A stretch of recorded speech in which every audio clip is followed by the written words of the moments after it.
اور جو امریکہ کی مخالفت ہے، امریکہ پہلے جیسی طاقت نہیں رہا. 28 فروری سے پہلے والا امریکہ، 28 فروری سے پہلے والا ریجن، یہ وہ ریجن نہیں ہے. اب اس کے اندر بہت بڑی تبدیلیاں آ رہی ہیں اور آئیں گی. کہ ایران پر ممکنہ ناکہ بندی کے نتیجے میں فوری اور طویل المدت کیا اثرات مرتب ہیں؟ کہ اتنے دنوں میں 3 دنوں کے اندر جو ہے وہ کنویں خشک ہو جائیں گے اور یہ ہو جائے گا، وہ ہو جائے گا. تو وہ ہمیشہ بلف کھیلتا ہے. پاکستان کی مدد دونوں ملکوں کو کے تعلقات کو اس تاریخی نہج تک پہنچا سکتی ہے. پاکستان ابھی تک تو بہت خوبصورتی سے اپنی سفارتی اور اپنے اس ہمسائیگی کے عنوان سے اور اپنے مسلمان ہونے کے عنوان سے اور اپنے آئندہ مستقبل کی بنیادوں پہ بھی وہ کھل کر قدم رکھ رہا ہے. پاکستان کو اپنی انرجی کی ضروریات کے لیے ایران سے تیل اور گیس کی باقاعدہ امپورٹ کے لیے امریکہ سے کوئی استثناء لینے کی ضرورت ہے. امریکہ جیسا سامراج ہے نا، وہ تو سامراجی طاقتیں ترقی نہیں کرنے دیتی، وہ صرف زندہ رکھتی ہیں کہ آپ زندہ رہیں، سانس لیتے رہیں، ترقی نہ کریں، ان کے مقابلے میں نہ آئیں. سیاسی دباؤ بھی ہیں، ان کے خلاف ایک بہت بڑی پارٹی بھی اس وقت موجود ہے. وہ جو عمران کے نعرے ہیں، ان کو اگر یہاں پہ اپنے اس دور حکومت میں یا اس دورانیے میں اگر اس کو عملی کر کے ثابت کر دے تو عوام کی بہت بڑی اکثریت جو ہے وہ ان کے ساتھ آ جائے گی. عوام کو اپنی مشکلات کا مسئلہ ہے کہ ایران میں چاہ بہار آپ نے اپنی گفتگو ادھر پاکستان میں گوادر کیا ان دونوں کو سسٹر پروجیکٹ کے طور پر اگر لے لیا جائے؟ ایران کی حمایت میں اگر نہ صحیح اپنے لیے ہی جو ہے نا، یہ جیسے اپنے مفاد کے لیے بھی ایسے کام کرنا چاہیے کہ یہاں سے انڈیا کی چھٹی ہو. اعوذ باللہ من الشیطان الرجیم، بسم اللہ الرحمن الرحیم. اسلام ٹائمز کے ہفتہ وار پروگرام تجزیہ انجم رضا کے ساتھ میں خوش آمدید ہمارے حاضرین، ناظرین، سامعین کو السلام علیکم ورحمۃ اللہ وبرکاتہ. حاضرین محترم، آج ہم ایک نہایت اہم اور حساس موضوع پہ گفتگو کر رہے ہیں. موضوع ہے ایران کی ممکنہ ناکہ بندی اور اس کے معاشی اثرات، پاکستان کا اس میں کردار. حاضرین محترم، دنیا اس وقت نئے جغرافیائی و معاشی تناؤ سے گزر رہی ہے. اگر ایران پر سخت ناکہ بندی مسلط ہوتی ہے تو اس کے اثرات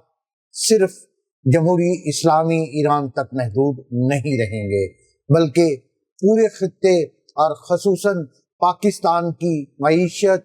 توانائی، ضروریات اور خارجہ پالیسی پر بھی گہرے اثرات مرتب ہوتے ہیں. حاضرین محترم، کیا پاکستان اس موقع پر ایران کے ساتھ کھڑا ہو کر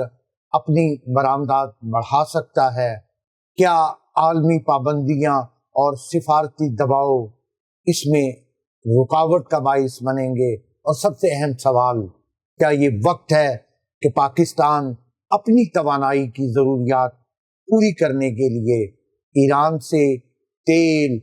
گیس کی درآمد کے لیے عالمی سطح پر استثناء حاصل کرے؟ ساتھ ہی ہم بات کریں گے گوادر اور چاہ بہار پورٹس کے ممکنہ اشتراک کی، جو خطے کی معاشی تقدیر بدل سکتی ہے. ان تمام سوالات کے جواب جاننے کے لیے ہمارے ساتھ موجود ہیں تہران سے معروف صحافی جناب ڈاکٹر راشد عباس نقوی. آئیے ان سے گفتگو کا آغاز کرتے ہیں. السلام علیکم ڈاکٹر راشد عباس نقوی صاحب. جی وعلیکم السلام ورحمۃ اللہ. بہت شکریہ، آپ نے قیمتی اور مصروف وقت میں سے ٹائم دیا. موضوع آج کا بڑا اہم اور حساس جمہوری اسلامی ایران کی ممکنہ ناکہ بندی اور اس کے پھر ایران کی معیشت پہ جو اثرات ہو سکتے ہیں. تو ڈاکٹر صاحب، پہلا سوال ہی میرا یہی ہے کہ ایران پر ممکنہ ناکہ بندی کے نتیجے میں اس کی معیشت پر فوری اور طویل المدت کیا اثرات مرتب ہو سکتے ہیں؟ جی بسم اللہ الرحمن الرحیم. دیکھیں، اب یہ آپ امکانی ناکہ بندی یا ممکنہ کی جو آپ بات کر رہے ہیں نا، اس سے میں پوری طرح بات سمجھ نہیں سکا. لیکن اس وقت جو صورتحال ہے کہ جو سمندری ناکہ بندی کی ہوئی ہے امریکہ نے، اور جس انداز سے انہوں نے آبنائے ہرمز آنے جانے والے اور ایران کی مختلف بندرگاہوں سے جو چیزیں امپورٹ یا ایکسپورٹ ہو رہی ہیں ان کو روکنے کے لیے ناکہ بندی کی ہوئی ہے، اور بڑے دعوے کے ساتھ، جیسے وہ ہمیشہ الٹے سیدھے دھمکیوں، دھونس اور غیر ضروری اور جسے آپ کہہ سکتے ہیں کہ توقعات سے زیادہ شو کرنے کہ ہم یہ کر دیں گے وہ کر دیں گے، تو وہ مس کیلکولیشن جہاں پہ انہوں نے پہلے جنگ کے عنوان سے مس کیلکولیشن کی ہے، وہ ناکہ بندی کے عنوان سے، یعنی سمندری ناکہ بندی کے عنوان سے بھی ان کی مس کیلکولیشن ہے ابھی تک، کہ وہ ہر طرح کی آمد و رفت کو روک لیں گے۔ ابھی تک بھی کئی جو جہاز ہیں وہ وہاں سے انہوں نے عبور کیا ہے، کئی ٹینکرز جو ہیں وہ وہاں سے عبور کرنے میں کامیاب رہے ہیں، اور جو میریٹائم جو کرتے ہیں، ان کے جو ٹریکنگ کرتے ہیں، جو عالمی ادارے ہیں یا ان کے پاس جو سیٹلائٹ سسٹم ہے، ان کے اندر بھی ان کی یہاں سے بھی جو رپورٹس آئی ہیں وہ 100% نہیں ہے۔ درست ہے کہ ایک دو شپس امریکہ نے اپنے قبضے میں لیں جو واپسی پہ جو آ رہی تھیں نہ کہ جاتے ہوئے، اور اس پہ انہوں نے عملے کو بھی یرغمال بنایا، لیکن آخری خبر یہ ہے کہ یہ عملے کی بھی اکثریت افراد کو جو ہے وہ چھڑوا لیا گیا ہے۔ لیکن دعویٰ ان کا بڑا تھا، اور ٹرمپ نے خود اپنے بیان میں کہا تھا کہ ہم 3 دن جب یہ ناکہ بندی کریں گے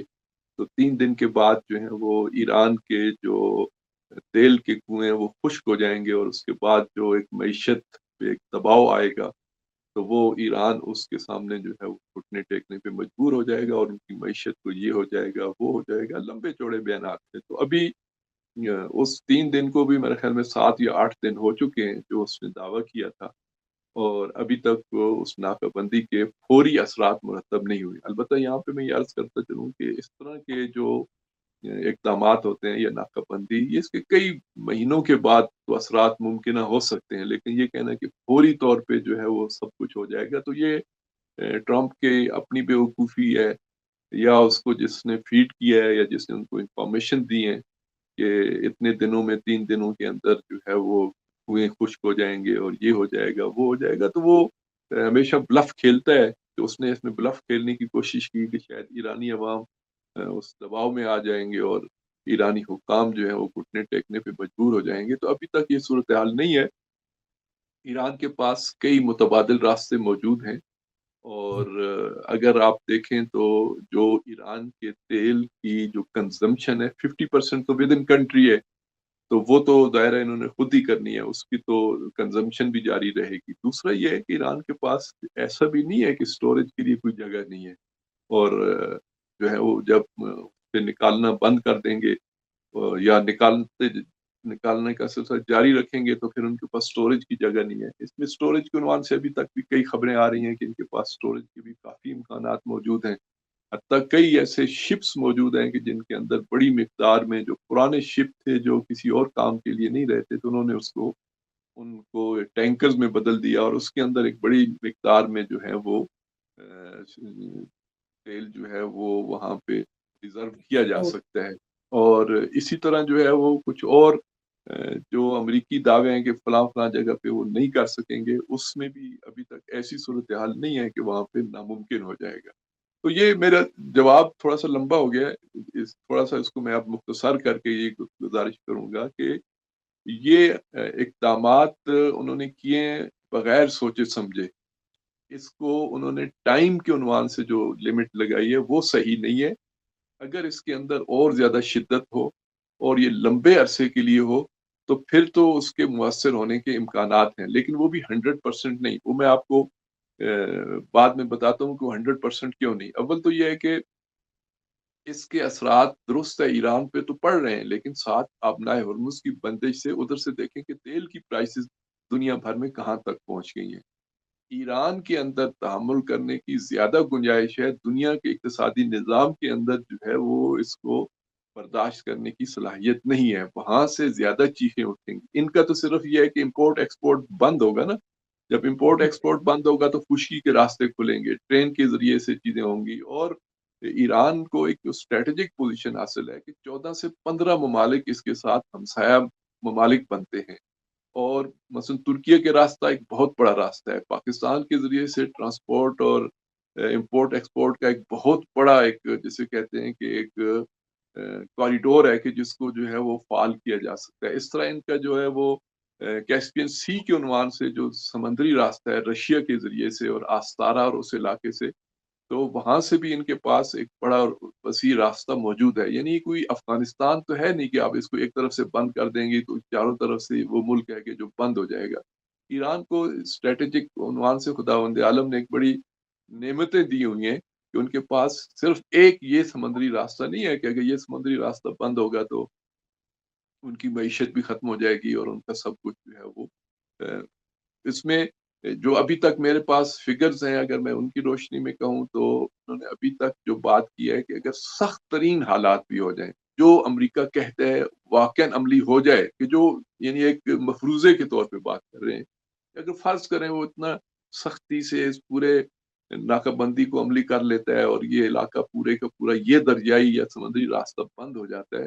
تو ان کے بقول کہ 60% اس وقت بھی ہم اس کو فوری طور پہ ریگولیٹ کر سکتے ہیں.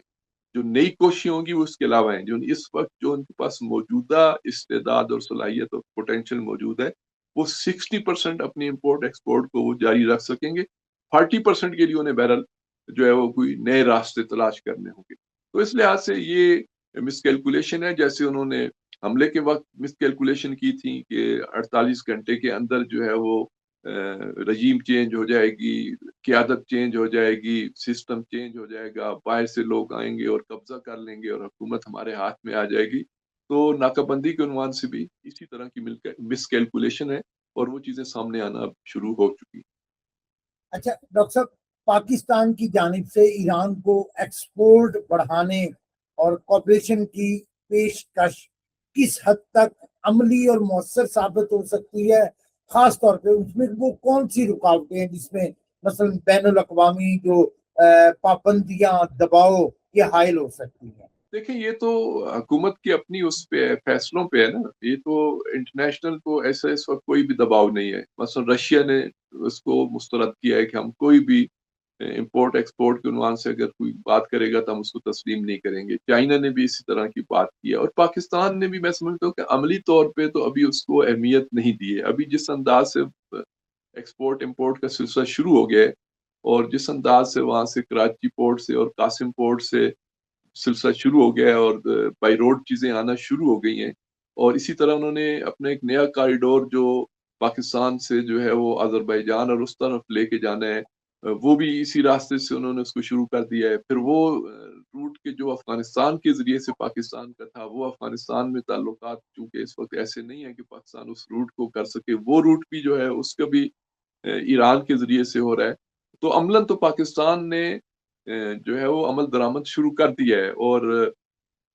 کہا جا رہا ہے کہ کراچی کے ساتھ ساتھ جو ہے وہ گوادر پورٹ کو بھی جو ہے وہ زیادہ جب فعال کر لیں گے، کیونکہ گوادر کے اندر بھی چائنا کا اثر و رسوخ زیادہ ہے اور چائنا اور ایران کی تو جسے کہتے ہیں اقتصادی تعلقات بڑی اچھی پوزیشن میں ہے. چائنا، پاکستان اور ایران مل کے اس پورے ریجن کو، کہ جو پہلے جس کو سی پیک کا نام دیا جا رہا تھا یا انیشیٹو آف